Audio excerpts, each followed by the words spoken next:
I never set out to be a hero. I set out to fix things. I've always taken things apart. Radios, watches, an old mower. People threw them away. I'd pull the screws and find the problem. It was my thing between jobs, between relationships, between the quiet parts of a life. I liked proof. If you looked long enough, patterns showed themselves. Control felt sane. The idea came one night at 3 a.m., beer in my hand, lost down a YouTube and forum rabbit hole.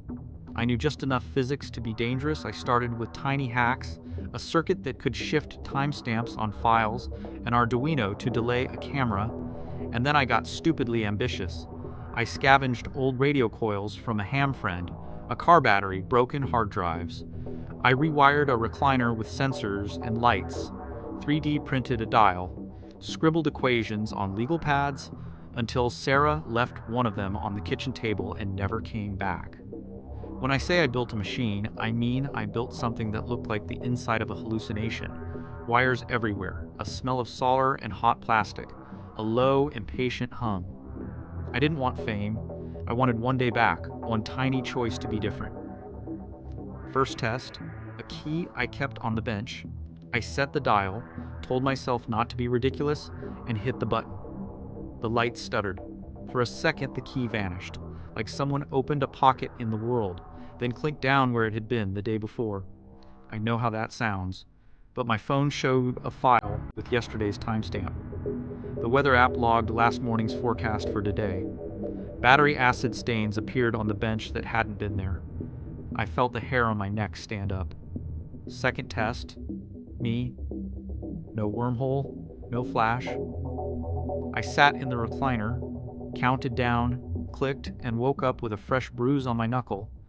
My coffee was cold on a table I didn't recognize. Texts from my brother referenced a conversation I couldn't remember. A badge I'd lost a month ago was back in my pocket. Small things at first, a lost glove returned, a birthday present that had never been given suddenly on a shelf. Every small Then the fix rules showed came with themselves. cost. The present didn't slide back to an old state. It rewrote itself into a different present where my choices had been different. Crucially, my memory didn't change. I remembered the life I'd lived, the world around me rearranged to fit someone else's decisions, and I kept waking up with both memories, the life I'd had and the life the machine had made. It started with little absences and oddities. A neighbor who used to nod at me walked past like I was invisible. A photograph of Sarah and me on vacation now showed a stranger smiling where she should be. My mother forgot my old nickname. Sometimes it was as tiny as a line in a book reading differently. Sometimes it was worse. A barista I'd known for years no longer worked at the coffee shop. My bookshelves held volumes I'd never bought, but had the ache of old stories I could remember finishing. I kept a legal pad and I wrote things down. A ledger of losses that only I knew were real. August 12th, Sarah made pancakes. September 2nd, Dad called at 3:14. I pinned it to the garage wall with masking tape and checked it like a man waiting for the other shoe to drop. It felt like proof that I wasn't losing my mind. Then Sarah disappeared. I'd tried to prevent an argument. I went back one afternoon and nudged a conversation a few minutes earlier. The next morning there was no toothbrush in the sink, no photo of her on the mantel. Her number was in my contacts, but the call history was blank. When I called, a stranger answered, "You have the wrong Sarah." I called the apartment, the building manager, friends, nothing. In my head she'd existed. In everything else, she hadn't. That was the line. That was when tinkering turned into horror. I learned the machine didn't restore things, it swapped them. I would win something small and lose something human. One night I tried a boulder jump, set the dial for years, a stupid grand sweep to undo everything, and came back to the garage to find a note scrawled on the concrete in my handwriting, "Don't come back."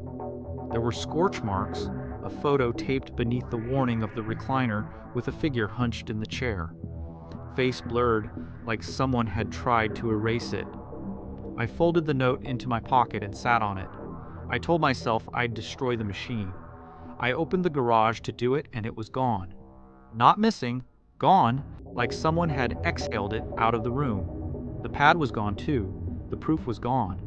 Since then, the changes kept happening without the machine. I still remember lives that nobody else remembers. Sometimes a neighbor's laugh belongs to a face I no longer recognize. Sometimes I catch myself calling someone's name, and they look at me as if I'm a stranger, trespassing in a life I don't belong to. Why tell you this? Because if you ever cobble together coils and a chair and feel that thrill, like a fix is within reach, don't be clever. Some things are broken not because we didn't try hard enough, but because fixing them would take something else we don't own the right to trade. The past, once you start to poke at it, invents debts. I keep the curtains open now, maybe superstition. Maybe to remind myself that sunlight is real, no matter how many versions of me get taken away. Sometimes at night I hear a faint hum from the garage like a distant engine. I tell myself it's the neighbor's heater. I tell myself whatever I need to sleep. But if you hear it too, that low, patient note, don't answer.